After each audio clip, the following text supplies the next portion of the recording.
Hi friends, இந்த video நம்ம ஒரு பயனுள்ள தகவல் பற்றி பார்க்க போகிறோங்க. அதாவது இப்போ நீங்கள் புதுசாக ஒரு ரேஷன் கார்டுக்கு வந்து அப்ளை பண்ணுறீங்க, அல்லது ஏற்கனவே இருக்கக்கூடிய அந்த ரேஷன் கார்டில் அட்ரஸ் வந்து சேஞ்ச் பண்ணுறீங்க அப்படின்னா, கண்டிப்பாக உங்களுக்கு அந்த கடை குறியீடு எண் வந்து மாற்றிடுவாங்க. உங்களுக்கான அந்த ரேஷன் கடை எந்த கடை ஒதுக்கியிருக்காங்களோ அந்த கடையினுடைய குறியீடு எண் தான் வந்து உங்களுக்கு கொடுத்துருப்பாங்க. நீங்கள் ஆன்லைனில் போய் செக் பண்ணாலும் சரி, அல்லது உங்களுடைய மொபைலுக்கு ஒரு மெசேஜ் வரும். இந்த மாதிரி உங்களுக்கு ஒதுக்கப்பட்ட கடை குறியீடு எண் அப்படின்னு போட்டு அந்த கடை குறியீடு எண் மட்டும் தான் இருக்கும்.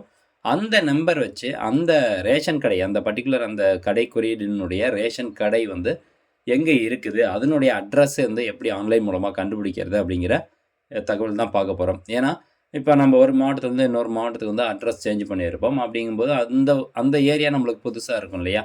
ஸோ அப்போ அந்த கடை குறியீடுன்னு வச்சு எனக்கு எந்த ரேஷன் கடையை வந்து ஒதுக்கியிருக்காங்க அப்படிங்கிறத நீங்கள் ஆன்லைன் மூலமாக பார்க்கலாம். அதுக்கு நீங்கள் அந்த tnpds.gov.in அப்படிங்கிற இந்த வெப்சைட் வந்து ஓப்பன் பண்ணிவிட்டு, இதில் பாருங்கள், ஹோம் பேஜில் முதன்மை அப்படின்னு இருக்கும். அதில் 3வது ஆப்ஷனாக நியாய விலை கடைகள் அப்படின்னு இருக்கும். ஜஸ்ட் அந்த ஆப்ஷன் நீங்கள் கிளிக் பண்ணிக்கோங்க. இப்போ உதாரணத்துக்கு நான் ஒரு கடை குறியீடு வச்சு உங்களுக்கு எக்ஸ்பிளைன் பண்ணுறேன். இதை பார்த்தீங்கன்னா 25GB 007 PN அப்படிங்கிறது இதுதான் வந்து கடை குறியீடு எண். ஸோ இந்த எண்ணை வச்சு நம்ம எந்த மாவட்டத்தில் இருக்குது இந்த கடை அப்படிங்கிறத நம்ம கண்டுபிடிக்க போகிறோம். இன்றைய தேதியில் உள்ள நியாய விலை கடை பற்றிய விவரங்களுக்கு இங்கே கிளிக் செய்யவும் அப்படின்றது பார்த்தீங்களா? ஜஸ்ட் அந்த ஆப்ஷன் நீங்கள் கிளிக் பண்ணிக்கோங்க. அடுத்தபடியாக உங்களுக்கு ஒரு பேஜ் ஓப்பன் ஆகும்.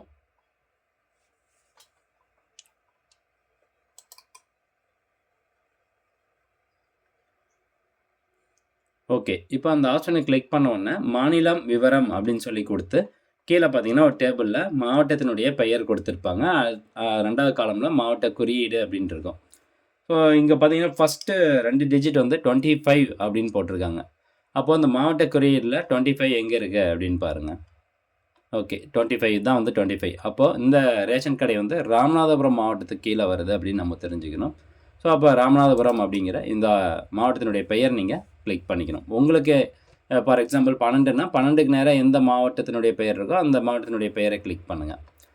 அடுத்தபடியாக தாலுக்கா வந்து நம்ம தாங்க கிளிக் பண்ணணும். இப்போ இதில் வந்து ஜிபி அப்படின்னு கொடுத்துருப்பாங்க. ஸோ இப்போ தாலுக்கா எந்த இதில் வருது, ஏன்னா இப்போ நீங்கள் ஒரு அட்ரஸ் மாற்றும்போது நீங்கள் தாலுக்கா வந்து மென்ஷன் பண்ணியிருப்பீங்க, அல்லது நீங்கள் அப்ளை பண்ணுறீங்க அப்படின்னா எந்த அட்ரஸ் அப்படின்னு சொல்லி ஆன்லைனில் கொடுத்துருப்பீங்க இல்லையா? அந்த தாலுக்கா பெயர் வந்து கிளிக் பண்ணுங்கள். நான் வந்து கமுதி தாலுக்கா, ஸோ கமுதி தாலுக்கா பெயர் வந்து கிளிக் பண்ணிக்கிறேன். எக்ஸாம்பிளுக்கு தான் நான் சொல்லிகிட்ருக்கேன். இப்போ இதில் பார்த்தீங்கன்னா அந்த தாலுக்கா கிளிக் பண்ணோன்னே கடை குறியீடு அப்படின்னு சொல்லி வந்துருச்சு. இதில் கடை குறியீடு அப்படின்னு இருக்குது.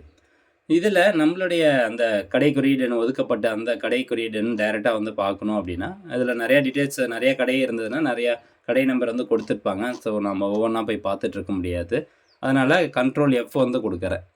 நான் வந்து லேப்டாப்பில் காமிச்சிட்ருக்கேன், அதனால் கண்ட்ரோல் F கொடுக்குறேன். சப்போஸ் நீங்கள் மொபைலில் பார்க்குறீங்கன்னா மேலே 3 டாட்ஸ் இருக்கும் இல்லையா? அதை கிளிக் பண்ணி ஃபைண்ட் இன் பேஜ் அப்படிங்கிறத கொடுத்துட்டு உங்களுக்கான அந்த கடை குறியீடு நம்பர் அப்படியே டைப் பண்ணுங்கள். நான் அப்படியே ஃபுல்லாக டைப் பண்ணிக்கிறேன். ஓகே, இது டைப் பண்ணோன்னா பார்த்தீங்கன்னா ஆட்டோமேட்டிக்காக அந்த கடை குறியீடு என்ன ஹைலைட் ஆகி எல்லோ கலரில் ஹைலைட் ஆகி உங்களுக்கு வந்துருச்சு.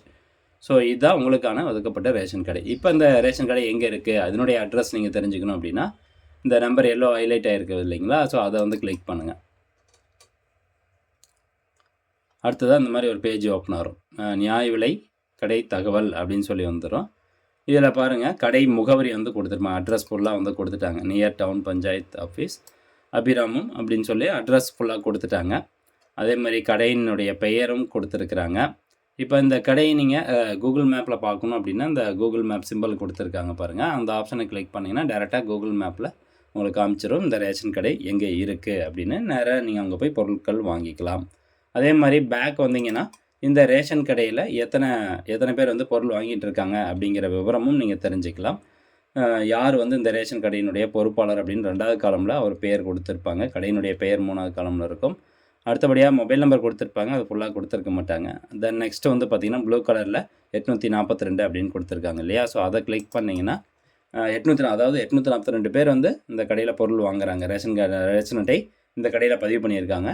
842 அப்படிங்கிறது இதை நம்ம கிளிக் பண்ணோம்னா ஒவ்வொரு ரேஷன் அட்டையினுடைய நம்பரும் வரும். இந்த 842 க்கான ration card number, smart ration card number எல்லாமே கொடுத்துருப்பாங்க. அதனுடைய குடும்ப தலைவர் யார் அதெல்லாம் கொடுத்துருப்பாங்க. ஸோ இந்த பட்டியலில் உங்களுடைய ரேஷன் கார்டு வந்து இருக்கா இல்லையா அப்படிங்கிறத நீங்கள் பார்த்துட்டு நீங்கள் நேராக போய் பொருட்கள் வாங்கிக்கலாம். இந்த மின்னணு அட்டை தேடு அப்படிங்கிறதுல போயிட்டு உங்களுடைய smart ration card number type பண்ணிட்டு தேடு அப்படிங்கிறத கொடுத்தீங்கன்னா ஆட்டோமேட்டிக்காக சர்ச் ஆயிரும். குடும்பத் தலைவர் பெயர் முதற்கொண்டு எல்லாமே வந்துடும். ஸோ ஃப்ரெண்ட்ஸ், இந்த தகவல் கண்டிப்பாக உங்களுக்கு பயனுள்ளதாக இருக்கும் அப்படின்னு நினைக்கிறேன். மீண்டும் அடுத்த ஒரு நல்ல பதிவில் சந்திக்கலாம். நன்றி, வணக்கம்.